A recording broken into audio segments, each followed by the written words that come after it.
Bonjour à tous. Aujourd'hui, on va voir une idée très élégante en analyse. Le prolongement par continuité.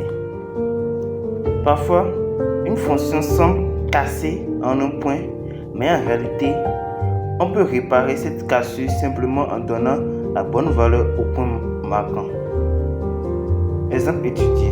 On considère la fonction f de x égale x au carré moins 1 divisé par x moins 1. On veut étudier cette fonction au voisinage de x égale à 1. Étape 1. Observez le problème. Remplaçons directement x par 1.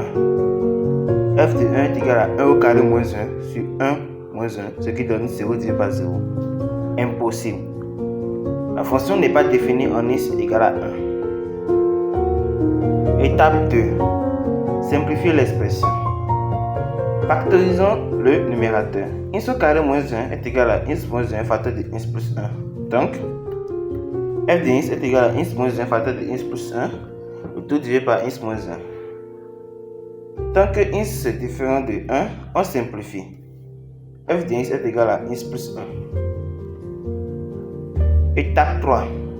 Calculer la limite. Maintenant, regardons ce qui se passe lorsque x se rapproche de 1.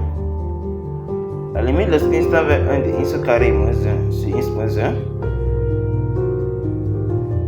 donne la limite lorsque x tend vers 1 de x plus 1. Puisque après simplification, la fonction donne x plus 1. Et donc la limite en 1 de f de x donne 2.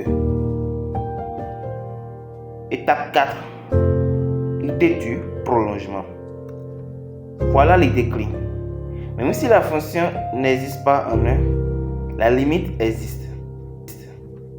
On peut alors définir une nouvelle fonction en donnant au point manquant la valeur de la limite.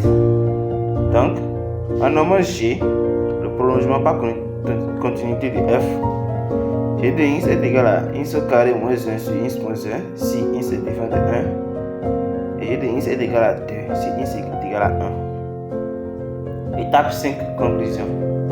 Cette nouvelle fonction est contenue en 1. Limite en 1 de g de x est égal à g de 1 est égal à 2. On dit qu'on a effectué un prolongement par continuité. Retenez ceci. Lorsqu'une fonction n'est pas définie en un point, mais que sa limite existe, on peut parfois combler le trou en donnant à la fonction la valeur de cette limite.